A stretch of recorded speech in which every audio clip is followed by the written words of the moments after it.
filling up. I know. For January 20th. Today is supposed to be the last day to RSVP. If you can make it to Wakefield, the Crystal Community Center, 10 to 3. It's a Crystal Community Or Club. is it 10 to 3? 10 to 3. 10 to 3. That's a 10 to long 3. haul. You're going to be bleep-faced at the end I'm of that. not going to be bleep-faced, actually. It is Crystal Community Club, 10 to 3. It is technically a potluck, but if you're coming from out of state, don't sweat it too much. And we are, it's filling up. I mean, right now we're probably around almost 80 people, probably. We're at 80, yeah. At 80. What does the room hold? It was 150 maybe? I don't know. You're the one who saw it. But yeah I mean. But so it's going to be a hell of a fun day. It really is. It really is going to be a fun day. And so, yeah, ESPN us, I was going to say. Don't ESPN us. RSVP to burnbarrelpodcast@gmail.com. That's right? Burnbarrelpodcast@gmail.com. Yes, I was looking to see if we had more. Andy in Cambridge is thinking about it. Oh, come on, Andy. There's nothing else going on. There's nothing else going on. He needs you to invite Hillary Chabot. There's no way Hillary would go. The only way Hillary would go is if I begged her not to go. There's no way Hillary would go. First of all, she's not a Republican. Second of all, Hillary is a nonconformist. The moment you show that you want her to appear somewhere, she's not going to go. She's not. I mean, I used to book hotel rooms for Hillary, and for like New Hampshire primary or whatever, and she like was notoriously would just blow off her hotel room or whatever. She doesn't do like conformist crowds. The only thing she does is what she wants to do. So she plays in a rock band and sings song, and she's unabashedly like talent. Hillary, I will have a whole show about Hillary Chabot. I understand why you'd like her. Splash in the chat says he's thinking about it. John in Wakefield says dress code tow truck. Yeah. That's funny. I don't know about that. I don't know about that. Well, what does that mean? It means pedestrian. It means I should dress. No, it means I should dress like there's a tow truck driver there. Oh, I love that. I think that's what it means. Oh, well, actually, that's a good point. Are you going to reserve TCs? Is this a canon-friendly environment? Is that what's happening? I don't know. I don't know. I don't know. I need to go clothes shopping, I think. I need to go clothes shopping for like work clothes too, actually. Absolutely. And I'm going to have something patriotic on, I'm pretty sure. Since I failed at getting the Burn Barrel t-shirts on trade. I just don't have it. You're not a sales guy. You're the talent. Not a sales guy. Yeah. I suck at sales.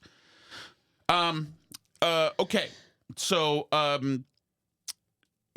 it's so funny. RSVP if you're going to RSVP. I mean, please. Or if you decide at the last minute you want to just show up. It's going to be a fun time. And also, I won't tell Phil. I have a couple of friends who have said like they're not Trump people. They don't want to. It's a Monday holiday party. It doesn't really even matter. But I'm just saying. But if it's Burn Barrel folks, if the Be a Man guy's going to be there.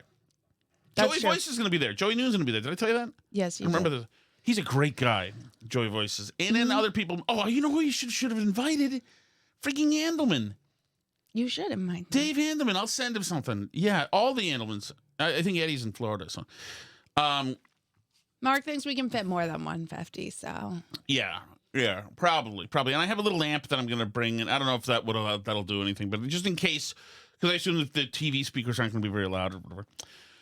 Oh yeah, and Phil's going to have some kind of raffle happening too. Mm-hmm. And the guy Kevin who runs the place, he's got some stuff to raffle off too, like some Trump sign stuff. That's fun. Yes, and then I actually hit up the guy who runs the Plastow Trump store and said, "Hey, do you have something you can raffle at all to donate to raffle or whatever, just raffle at our place or something like Trump paraphernalia?" And he said, "Like 115 Essex Street, Plastow." Was his even my pitch doesn't even get like it gets a disjointed response. Okay, so there's so much stuff going on. Seriously, LA is like done. That's scary. A third fire has popped up now.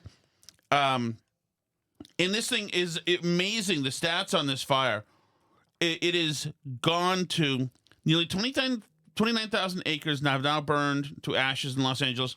This other one This most recent one went in an hour to like 6,000 acres. It's amazing what's happening. I'm sorry. There we go.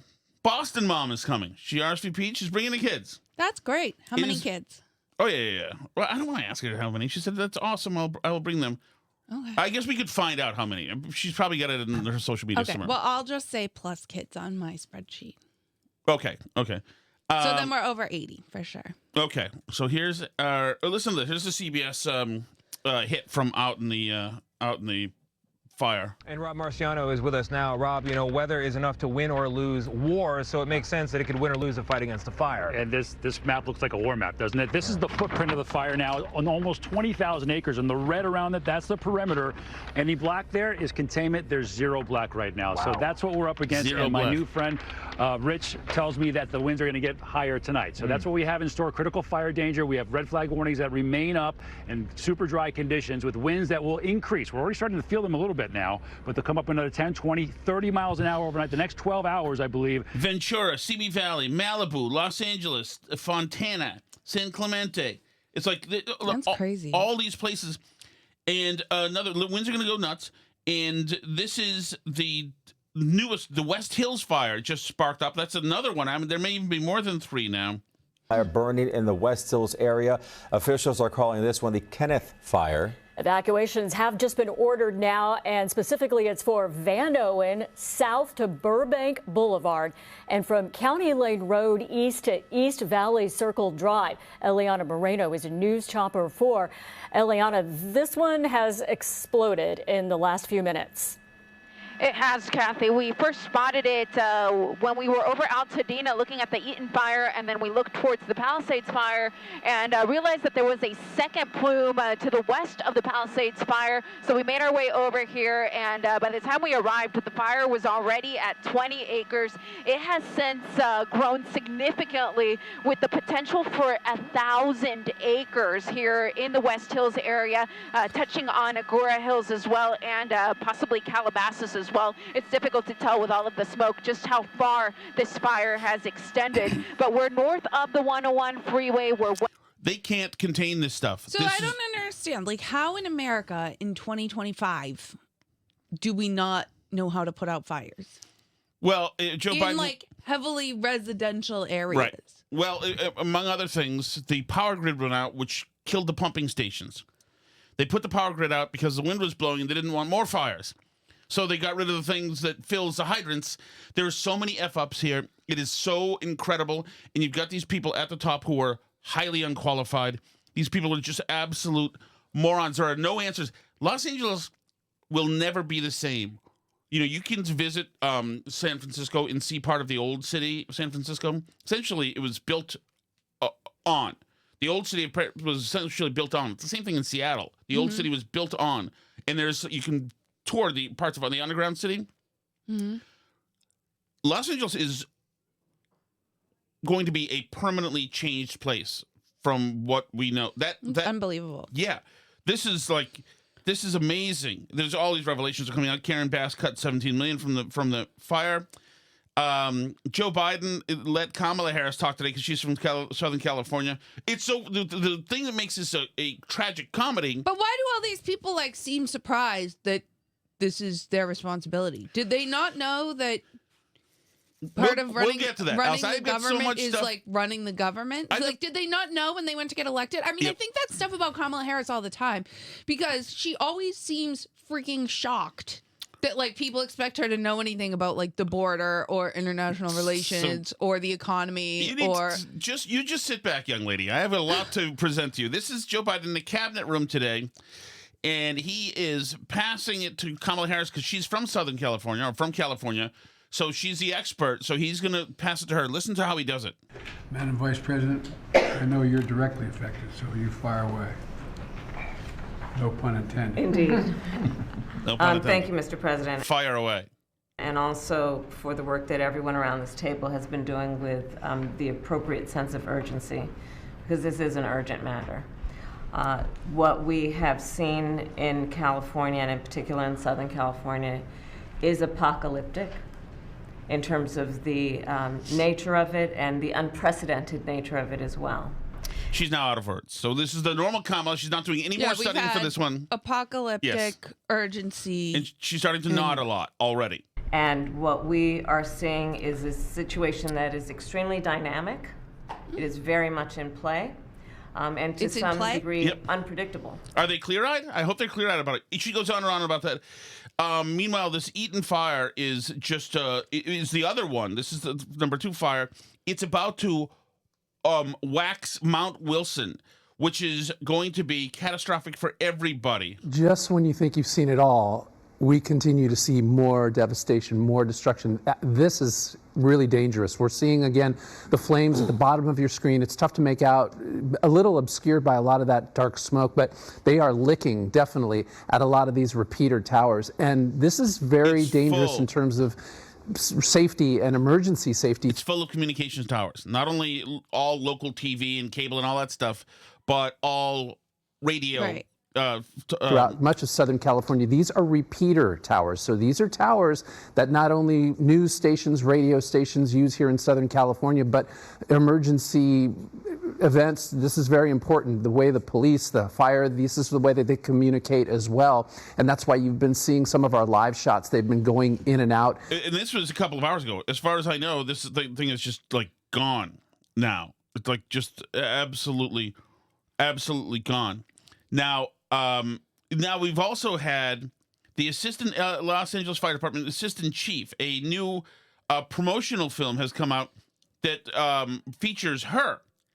And now listen to this. This is somebody who's a member of the LGBT community. You want to see somebody that responds to your house, your emergency, whether it's a medical call or a fire call, that looks like you. It gives that person a little bit more ease, knowing that somebody might understand their situation better. Is she strong enough to do this? Or you couldn't carry my husband out of a fire, which my response is, he got himself in the wrong place if I have to carry him out of a fire.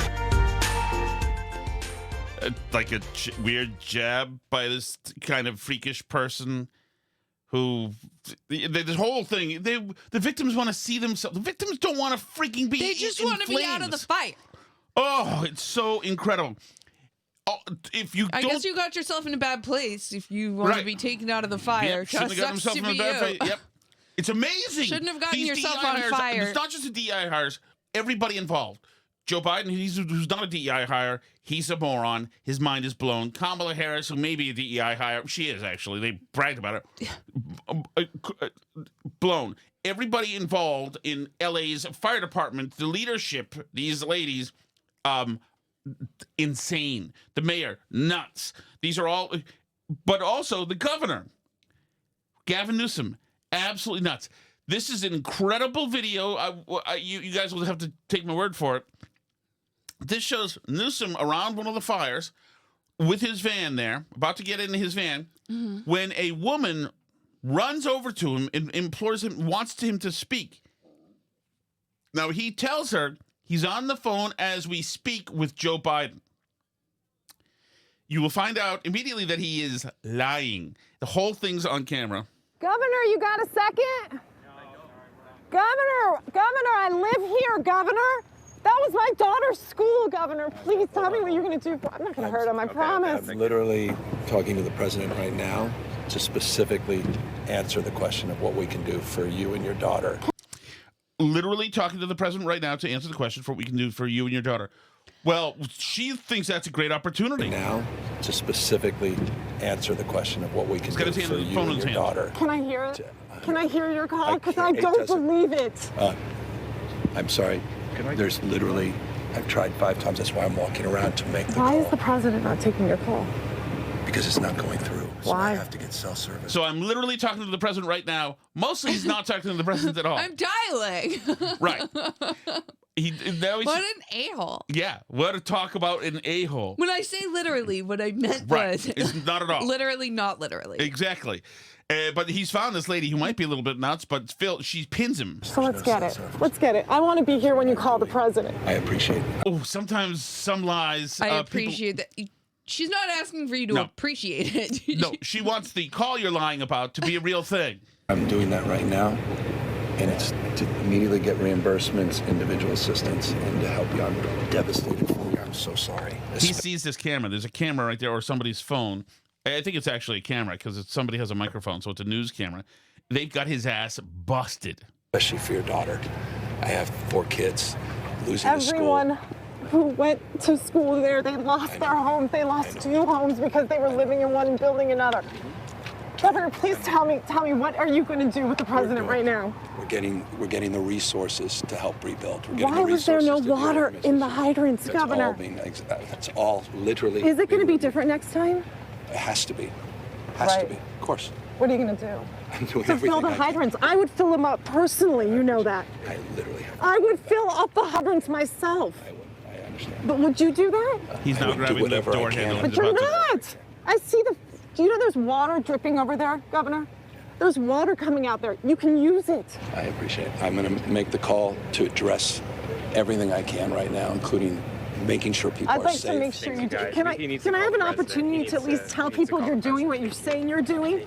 Could somebody have a contact? Can I have your contact information? Right there. Smarmy, greasy It's prick. like the exact opposite of constituent services. Oh, totally. Totally. The guy is... It's the great constituent blow-off. Like, your house is literally burned down. Did I see there's also stuff going on in Western North Carolina, too? Yes. That people don't have anywhere to stay, and it's, like, Right. snowing Yes. with their families? Yes, that's another disaster. But this is... But yes. But the thing is that Newsom is a guy, you can tell, the moment he gets in the car, he's like, that bitch is a pain in the ass. You know, you can tell he's very thin layer. But once weasel. again, like, do people not expect when they ask people to vote for them to, for example, become governor of a state, do they not think they're going to be in charge of anything? Do they not think? No. I mean, like, what do they think the job is of working in government? I don't know. Like, do they think it's just photo ops and, like, taxpayer-funded trips to Ghana or wherever Karen Bass is? Well, right. You get Here's to Karen travel Bass, the by the way, world she was on questioned. taxpayer expense? She was questioned about this by a reporter today. And listen to her tone. Everybody, they all sound the same. With CBS News for Mayor Bass, please. Mayor, LA County is in a panic state. It began 2 days ago with the Palisades fire. My crew and I arrived shortly after it started. And for several hours, we watched as hundreds of homes in a neighborhood burned to the ground. We did not see a single fire engine. We watched as Good Samaritans guided traffic. There was fear and there was a lot of confusion. You were out of the country at the time. Shortly after the fire started, a press release was put out warning of this fire behavior. My question to you is, what explains this lack of preparation and rapid response? Let me just say, first and foremost, my number one focus, and I think the focus of all... Once again, clear-eyed. It's just a line I have a lot of lingo. Yeah, that's but exactly I what it don't is. really know what to do about any of this. Because she personally is not feeling it. They're detached from this because this is not what she's in for. She's not in for on-the-ground rapid response stuff. She's in for ribbon cuttings and brutalist statue unveilings. Of us here with one voice is that we have to protect lives, we have to save lives, and we have to save homes.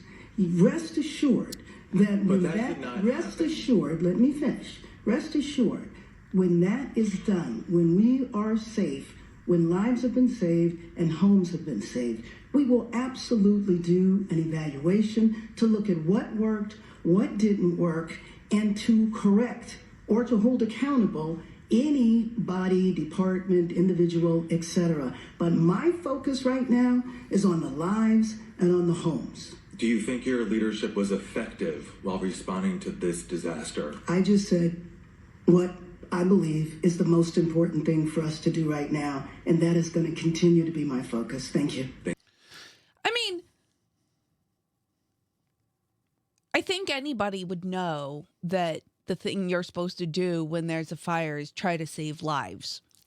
Yes. The question is the how part. That's the hard part. Right. Of course. That's the part that none of them seem to have any interest in. Did you see, by the way, there's a thoughtful expose written about me? No, I didn't see that. From IBD?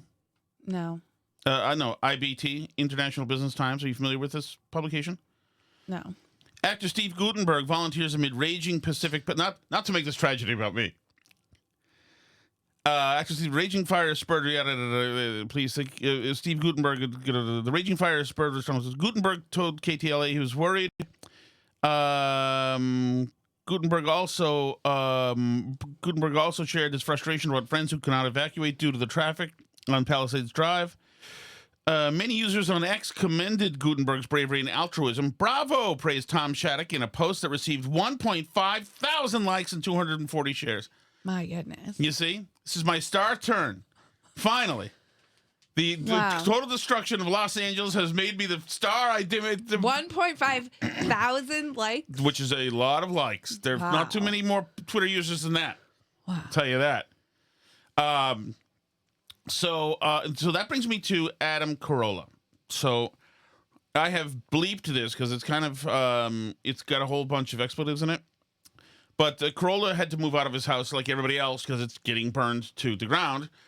And he talks about this. He addresses what it takes to, what's going to happen next with the bureaucracy. He's somebody who used to do construction in L.A. He grew up in L.A., used to do construction in L.A., knows the ins and outs of the bureaucracy, etc.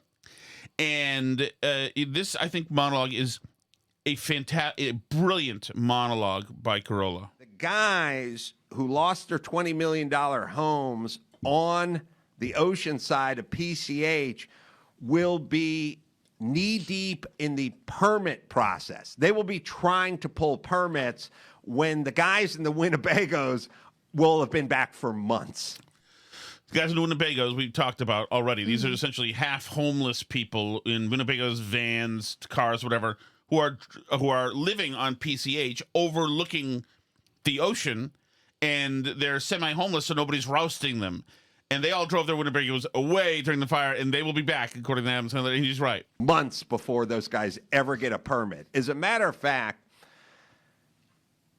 good f***ing luck. Because here's the deal.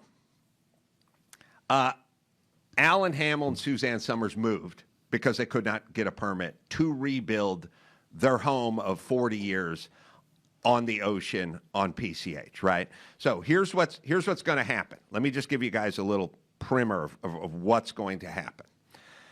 You know how Bill Maher seems real conservative now when he's like arguing with Jane Fonda about regulations, too many regulations, like strangling everything?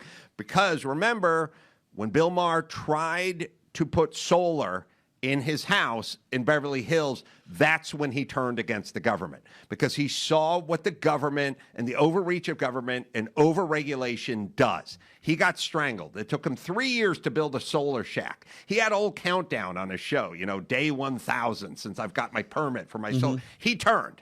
Okay. The people who live in Malibu, who live in Santa Monica, who live in the Palisades, those are some of the most progressive blue voters in the world, or in the United States. They are a bastion of blue. So what those guys did is, all the people in the Palisades, I checked it out. It's about 80% blue, 80% progressive, 80% Democrat. Now, these are all sitting around crying about Karen Bass, water pressure, how come the forest wasn't cleared of all the brush, what's happening with the infrastructure. You guys all voted for Karen Bass, the mayor of Los Angeles. You all voted for Gavin Newsom. And now you f***ing get what you get. Oh, now that your house is on fire, well, now you're thinking about something else. Now you want to know what's going on. What's going on around here? You didn't give a shit about what was going on when other people's houses were on fire, but now you care. So here's what's going to happen. All these people who were deep blue Democrats are now going to have to pull a permit to rebuild. And they're going to get the 28-year-old bitch from the Coastal Commission telling them to go off. And then they're going to vote for Trump or whoever's Trumpian next. You see, they're going to get turned. They're going to get turned hard because, as I've always said, live in the rent control apartment in Santa Monica, fine, good. We know how you vote. Go deal with the city. Try to pull a permit. These are going to be thousands of homes, super wealthy people, and these people don't want to live in Van Nuys. they like it where they are. They love Malibu. They love the Palisades. They love Santa Monica. There's going to be a whole bunch of rich people, and they're going to go, I'm rebuilding, and I want to rebuild as fast as I can.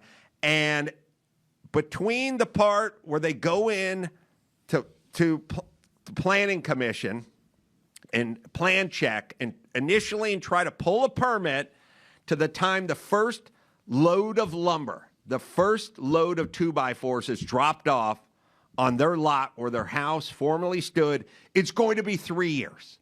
And 1,000 permits and 1,000 arguments and 1,000 discussions with the Coastal Commission, not to mention little tidbits that they didn't think about, like Carson Daly. You want a swimming pool? Yep. Got to be double hulled. Really? Yeah. Well, why? Well, what if water leaches out and gets into the groundwater table? Carson Daly had to build a swimming pool like a modern day oil tanker. Had to put like a double hulled. That's all right. It'll just cost $500,000 for a swimming pool. Like that, they're going to be, when they start getting the regulation, they're going to go nuts. And when they start running into the bureaucracy and the red tape, they're going to start going nuts, and they're going to vote for Rick Caruso next time because they want to get. That's all Trump says is we're going to pull back the regulations. We're going to free people up. They're going to find out. They're going to get bit by their own snake. They're going to convert. So and I'm going to continue this in a second. But remember, when we were in California 2 years ago, and we were in Mulholland Drive and the Canyon and all this brutally severe cliffside drives, we said that this could never happen now. All of these crazy constructions and all of this is something that could only have happened 100, 120 years ago. Because now there'd be way too many regulations. First of all, you can't have a Mulholland Drive. It's freaking deadly. California, before all this happened, was in housing crisis because they don't let anything be built. Right. But like all of that stuff, there's no way. All of that stuff was grandfathered in now. That's why it's still there. There's no way. Right, but now it's burned down. Right. So now you're starting from scratch. There's no way you can do Hollywood again. There's no way. I am telling you, these are the bluest people on the planet, and they're going to be rip pissed when the city and the Coastal Commission tell them to off. And by the way, I don't think the Coastal Commission is going to okay anyone rebuilding any of their houses on the coast because they say they're in the business of protecting the coast. They're in the business of getting you to leave. They will get their wish, which is no buildings. And they're going to make it hard for everyone. And then we're going to have to restructure the whole thing because we can't have 9 angry lesbians controlling everything that goes on in Malibu, the Palisades, and Santa Monica. Well, and it's interesting because, I mean, and I haven't spent a ton of time in California, obviously, but traveling there for the first time a few years ago and with you and all that, it's such a land of contradictions because it's one of the most awesome places on earth. Like scenery, natural resources, industry, Hollywood, all the shipping. Like Southern California is amazing. It's like there's a reason why people go there and like it. And I was expecting to not really like California because I don't think of myself as a very California type of person. And I wasn't expecting to like it. It's so incredible there.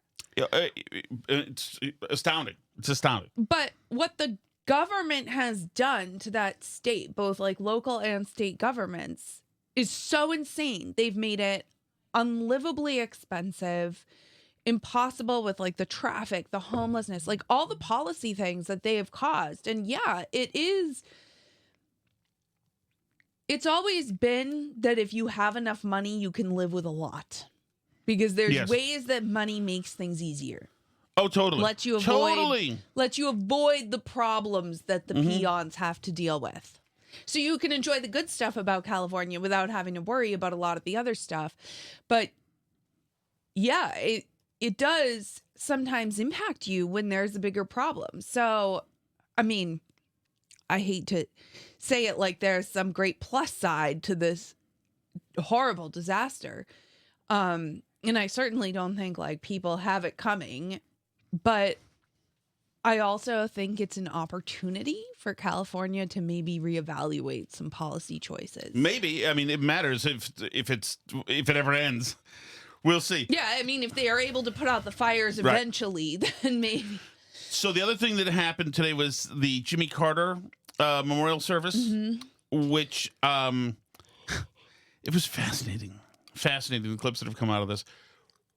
You've got all of the surviving presidents there, their wives, and some of the surviving vice presidents as well. So it was very interesting. You've got Trump walks in there. He shakes Mike Pence's hand. Al Gore gets up and shakes his hand. Mrs. Pence refuses to shake his hand. Trump then sits next to Barack Obama, and they yuck it up, including laughing with each other. Trump and Obama. Kamala comes in. She and Jill Biden there's so much frost between them, they don't even acknowledge each other. And Kamala then hears Trump and Obama laughing. She looks back and scowls and almost rolls her eyes that they're getting along. And Melania was freaking shooting daggers at all of them for deep state stuff. It was freaking amazing. And there's one moment. Can you imagine how much all the Democrats must hate Kamala? Oh, totally. Like, all the Obama people must absolutely despise her. Totally. The New York Post brought a lip reader in to see what Obama was talking about with Trump. Former President Obama and Trump had a conversation. Trump, 78, possibly wary of cameras facing the pair as they sat shoulder to shoulder, cautioned Obama, 63, that they would, quote, have to find, quote, a quiet place later in the day to discuss a matter of importance, according to a forensic lip reader. It's unclear what precisely the discussion would be. They both like golf. At one point, Trump leaned towards Obama and said, I've pulled out of that. It's the conditions. Can you imagine that? That's a good... this is when it's good to be Trump, who is so inarticulate at times, because everything he says is kind of encrypted because you don't know. Trump withdrew from Obama's 2015 Iran deal and the 2016 Paris Climate Agreement in his first term, though it's unclear if those pacts were what was being discussed. Obama laughed as Trump added, and after I will, before the pooled TV camera feed cut away from the men who were bracketed by former First Lady Laura Bush and Trump's wife Melania. Call me at the foyer after. Yep. Trump replied, I guess that means foyer. Call me at the foyer after, Trump replied to Obama during their exchange, possibly referring to the National Cathedral's foyer. Obama then said, it should be good. I can't talk. We have to find a quiet place sometime. This is a matter of importance, and we need to do this outside so that we can deal with it. Certainly today, Trump said, as Obama nodded. The lip reader also interpreted Obama as saying, listen to me, it's a chore, though the context didn't make clear what he was referring to, and Trump replying, yeah, right, I can't think of anything that's a chore. Do you believe in lip readers?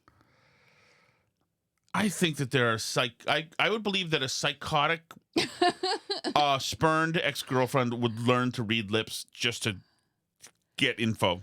And then, as if that can't get worse, then they have a musical act.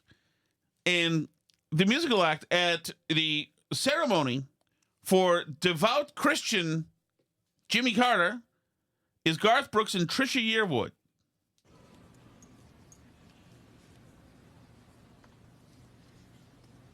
Take it away, Garth.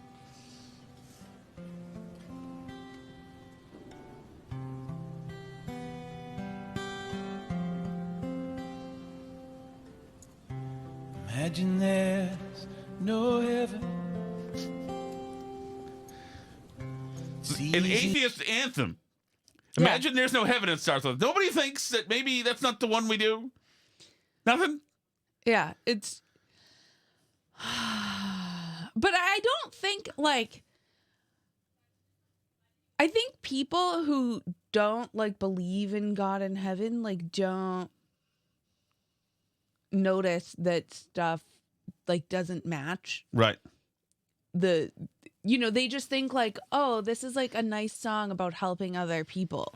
Right. Without the no heaven part doesn't register with them because obviously they don't believe in without the mean judgment heaven. of religion. Right. So they just think this is like also a nice religion, and like, why wouldn't I think? Like the fact that it might be offensive doesn't occur to them. It's like when people use Alleluia. Yes. In a Christian context, which like just because it's the word Alleluia doesn't mean it's like a devout. You don't say song. hallelujah? Oh, is it hallelujah? I say Alleluia, but wow. Well, anyway, that song. I guess it's hallelujah. Yeah. Yeah, I guess. Jesus. Well, I get confused. In my church, we say Alleluia. Okay. So, but we don't speak English at my church, so I don't know. But yeah, like when that song Hallelujah, but which is a fine pop song, but it's a pop song. Right. But people think because it says Hallelujah in it, and it like references some Bible characters that it must be a religious song, but it's like crescendo is happening at that moment. Yeah, but it's not like the song's not very Christian in its ethos.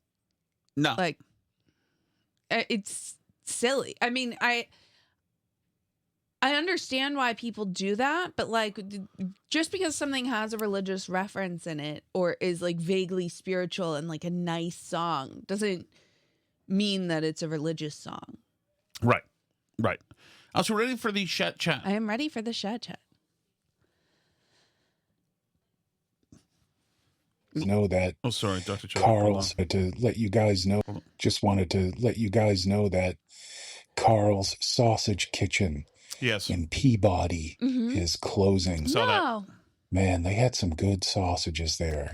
We have had them because our friend Jason and Caroline cooked them. Jason and Caroline will be there at the event January 20th, by the way. Is Dr. Cheswick going to be there?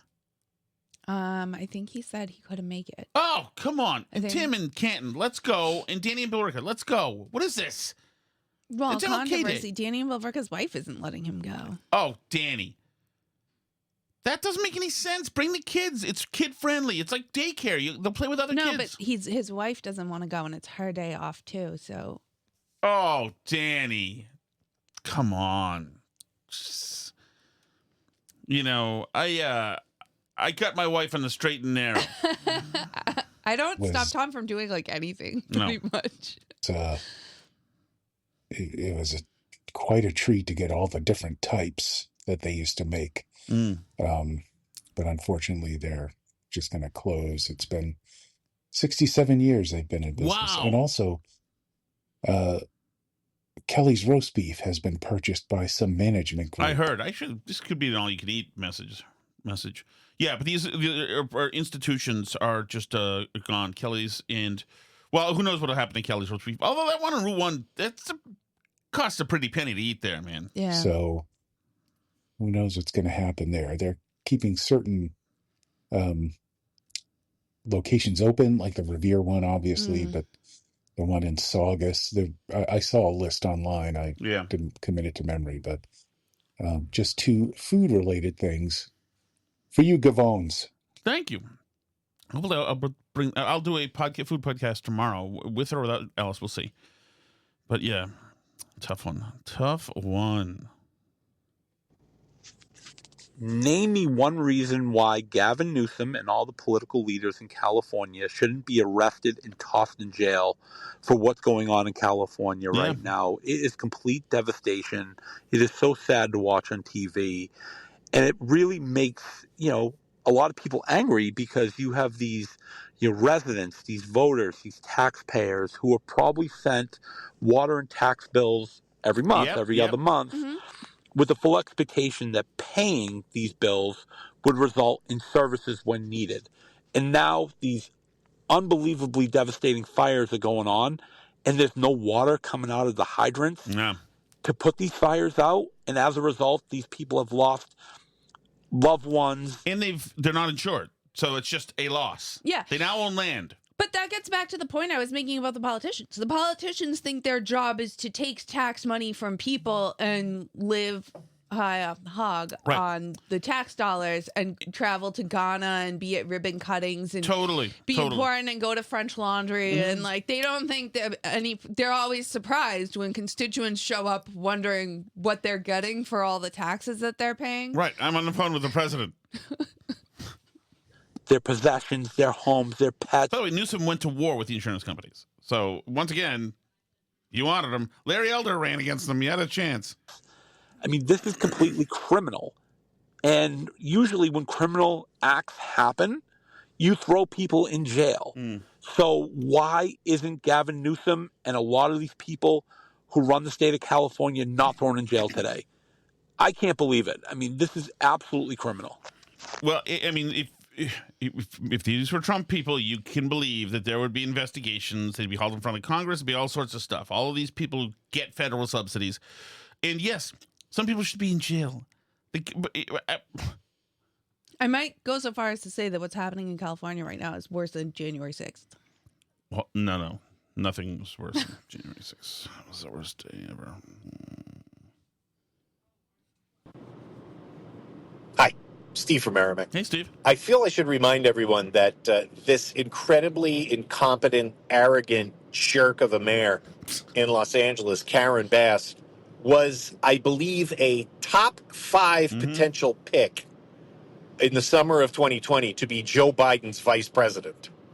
So, 2 candidates from the same pool, equally incompetent and equally arrogant.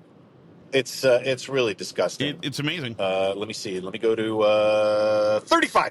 There we go. 35. Exactly. Yeah, you're absolutely right, Steve. And to think, and the problem is, Karen Bass is incompetent, but like this lady, the mayor of San Fran, or that lady who had to go to the Tony concert. Mm-hmm. This lady in Illinois who was the mayor of some place who giped all the money. I mean, this is not. I saw somebody. This is not for the intersectional crowd. It's not a good look. It's not a good look. But that's what you get if you persist in elevating incompetent people because of their race and gender. Mm-hmm. Then you end up making it look like everybody of that race and gender is incompetent. Oh, we didn't get to the Jasmine Crockett thing. Did we not? No, we didn't do that. Oh my gosh. We can get to it. I'll play it right now. Oh. Uh-oh. More racist tirades from Alice coming. I'm not. This isn't a Fire in the hole. tirade. Fire in the hole. This is a tirade about statistics and the horrific abuse of statistics. Here we go. Anyway, we're sitting in D.C. right now. I just want to point out, if we're about to start talking about population, if that is the measure of who should have a state, I do want to point out that D.C. has more people and does not have statehood than some of our actual states. So let me be clear. That is not the measure of whether or not you get statehood. But what is very... Oh, this is it right here. Recall a news story from last year. There was some interest in the fire departments and the firefighters in California. And the interest was that there were too many white men who were firefighters, and we need to have a program in California to make sure we don't have enough white men as firefighters. So we have DEI, we have budget cuts, and yet I'm wondering now, if your house is burning down, how much do you care what color the firefighters are? You can respond, and then Listen, I am so tired. You know what? There was an article that just came out that said that actually the most educated demographic in this country right now is black women. So let me be clear. So pause that. Because this study did not just come out. Mm-hmm. People have been parading around this blatantly insane claim for several years now that the most educated demographic in America is black women. Would you care to take a guess what the most educated demographic in America is? Asian men. Yes, Asian men, most educated demographic. Okay. And then Asian women, and then white women, white men, then black women, black men. The claim that is actually made by this study that everyone's referencing that has like the most blatant lies I've ever seen in my life is that out of all women, black women outpace black men more than other races. Women outpace the men of those races. Gotcha. So like 60-something% of the degrees earned and of the master's degrees earned and all that are earned by black women. The degrees earned by black people. right? Not the degrees earned out of everybody. And these articles quote that out of context. Instead of saying 60% of the degrees earned by Black people are earned by women, they'll say, 60% of master's degrees are earned by Black women, which is obviously an insane claim. They're 6% of the population. There's no possible way they could be earning 60 or 70 or whatever percent of master's degrees. It just doesn't, like, on the face of it, mathematically, everyone knows that that can't possibly be true. Even if Black women are really smart and disproportionately represented among master's degree holders, there's not a way they could be 60% of the master's degrees. Right. Just mathematically, it's not feasible.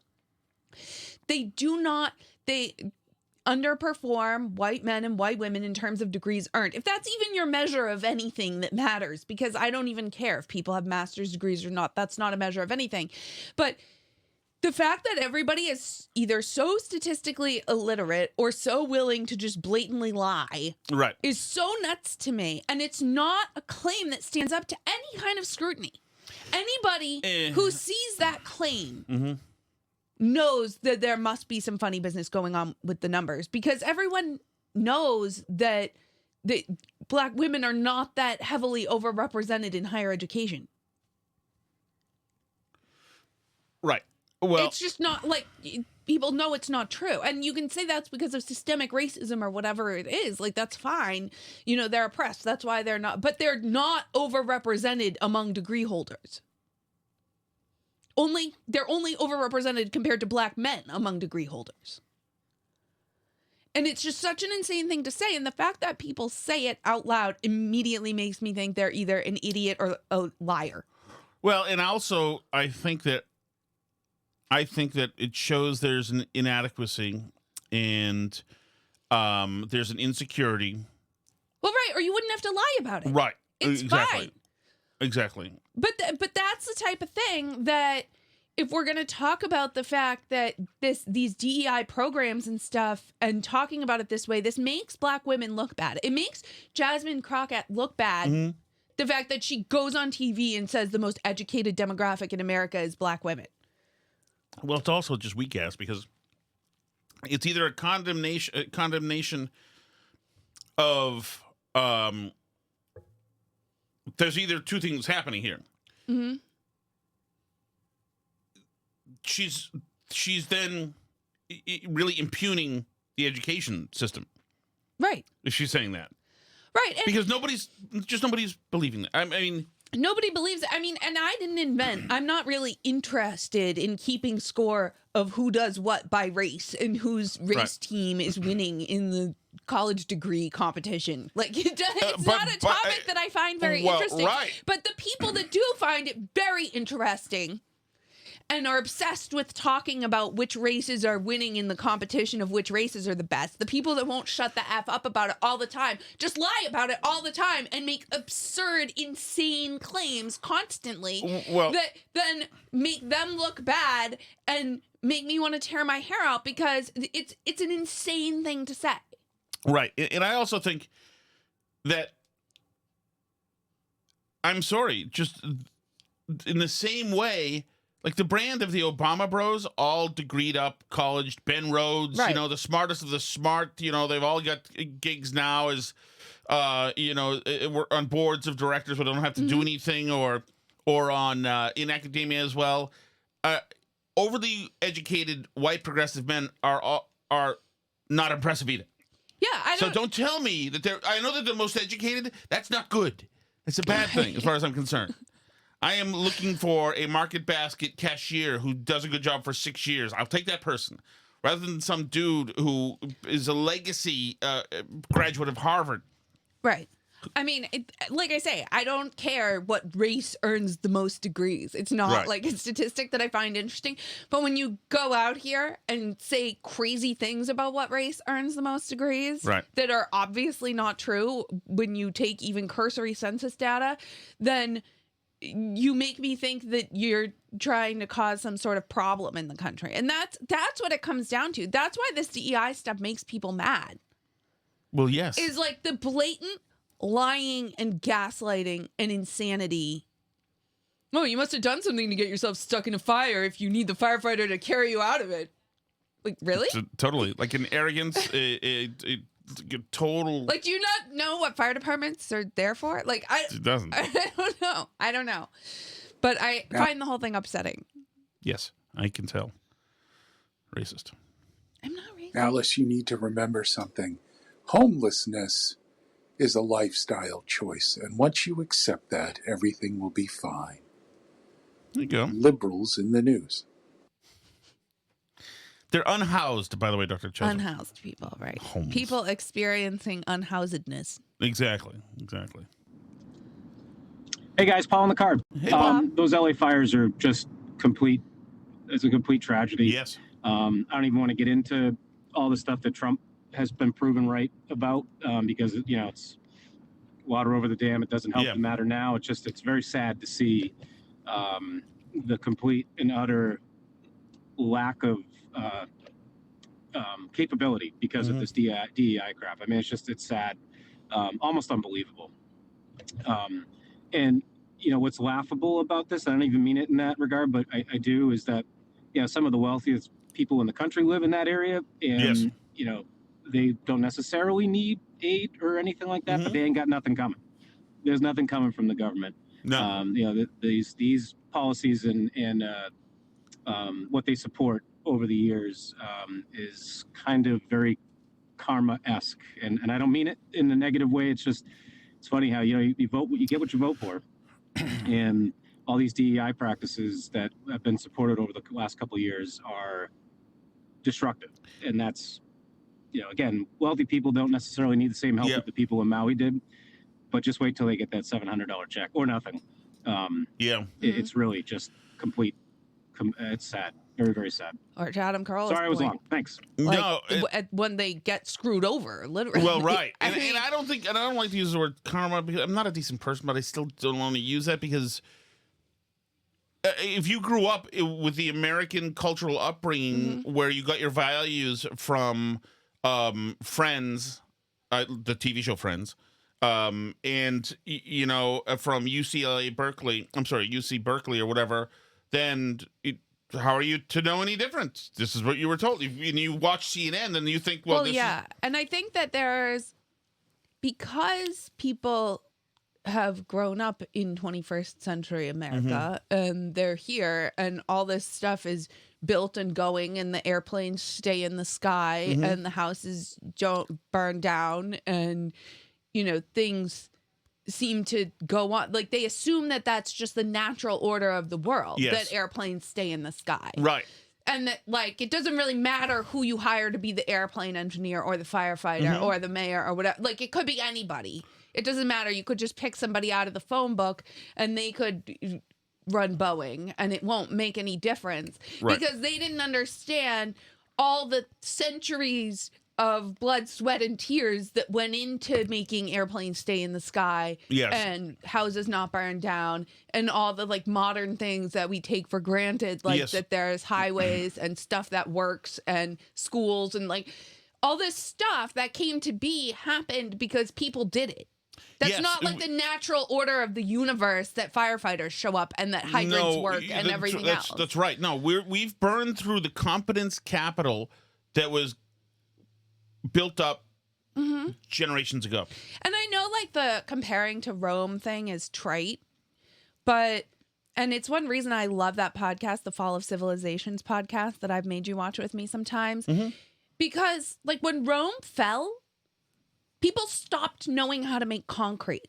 Totally. The ancient Romans were incredible engineers and built all this stuff and built roads and built domes and built bathhouses and plumbing and et cetera, and they could do all this stuff. And then people just assumed stuff could be that way. But then when stuff fell apart and the Romans left places, there was nothing there. It's a great the point. Stuff just fell down. When they left Britain went back to sucking again for hundreds of years. Right. No, it's a funny thing because like you said, the cobblestone paved roadways in Britain went away for another 800 years. Do you know there's not mud if people don't keep paving that? Right. There's if people don't keep doing the roads, then you just have to be in mud all the time. Right. Look at our driveway, as a matter of fact. You can see, by the way, which is about to be see moved. what happens when incompetent people Our own a whole house. lives, our whole house, yes. This house is 300 years old. The Shaddies are going to take it down once and for all. Sure damn are. There's no doubt about that. Happy birthday, Tom. Thank you. You're still just a kid. I am, yes, I am, I would say, emotionally still a kid. I have not matured since 16 years old. Well, that's funny. That's funny. My friends said something. You know, the controversy of my friend and the other single woman who's hot. Steve knows her. Steve Hughes met her. Oh, sorry, Steve. Sorry to dox you. Steve from Merrimack knows her. Sorry. But they coordinated a diss of me. I sent them pictures of my birthday cake, which had been twice. It was a rotten section cake, twice marked down. Mm-hmm. And which I got for you because I know you like that. I do love that. It's wonderful. And they said, congratulations on saving the $5. I think it was $3. Whatever. Yeah, $3. Unfortunately, you spent $7 on candles. What a hit that is. No, actually, it wasn't. It was, I think we spent about $4 on candles. But still, the joke is that there's so many candles. Yeah. Old guy joke. Bastards. Okay. Ready? I'm ready. What? That's sexy. Look at you trying to be Dave Portnoy, Tom, using the phrase numbies. Oh my God. You have stooped to a new low. Numbies? Come on. That is incredible. I got that from Cullinane. I didn't know that Portnoy said it. I got that from Dave Cullinane. So I did take that from him. And I find it disgusting that he says it, but I embrace it. And I did get numbies. And it annoys our children, so Oh, that's a plus for you. Yeah, but I was written up in International Business Times, Steve, for getting numbies. So I'm commenting on Steve Gutenberg. I believe it's what we call being an influencer. Uh-huh. Talk to me when you're able to get a free T-shirt tomorrow. I'm kidding. Hi, Steve from Merrimack. Hey, Steve. Tom, I read the Daily Mail every day, and the penis study appears at least twice a year in the pages of the Daily Mail. So I've been familiar with that study, and you are correct. It's completely ridiculous and self-reported. But I guess hats off to the people of Thailand for self-reporting that they have sub 3-inch penises. God, it's almost like they're from Gloucester. Thank you. Oh, wow, what a vicious hit. What a vicious... Did you get that, Alice? I get it. Wow, that is a vicious hit. Just when we thought things... Steve, you need to bang out from work, dude, and be off for MLK Day and be in Wakefield. I think he's traveling. Stop traveling, Steve. You make $500,000 a year. Just bang out for 1-2 days, for freak's sake. Thank you so much for listening, everybody. Thank you for the messages. Thank you for joining the live stream. If you want to join the live stream chat every day, you can do that at patreon.com/burnbarrel. We live stream all the shows for our Patreon patrons. There's also some extra content there each week. You can also listen for free if you want. That's also enjoyable. Burnbarrelpodcast.com is where there's links to YouTube, RSVP Spotify, party, January 20th. iTunes, all those places. C'est la vie.